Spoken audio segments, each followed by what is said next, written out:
कभी कुछ ऐसा भी मत बोलो कि जो बात बद्दुआ का रूप ले ले। दो भाई आपस में बहुत प्यार करते थे। बचपन में एक दूसरे के बिना वो एक पल भी नहीं रह सकते थे।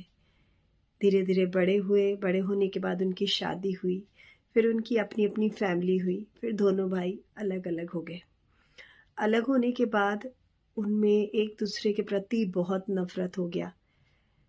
थोड़ी सी ज़मीन के लिए, थोड़े से जायदाद के लिए वो लोग एक दूसरे को तकलीफ़ पहुंचाना शुरू कर दिए।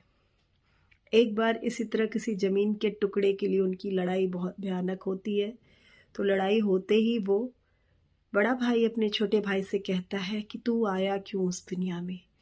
तो इस दुनिया में आता ही नहीं तो इतना झगड़ा होता ही नहीं। ऐसा कहता है वो, गुस्से गुस्से में ऐसा निकल जाता है। बात यह है कि ठीक 2 दिन के बाद छोटे भाई भगवान के पास चले जाते हैं।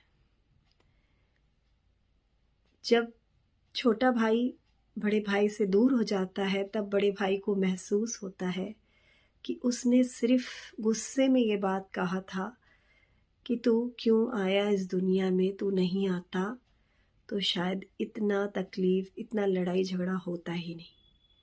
और उसकी बातें, कही हुई बातें मतलब सच हो गई।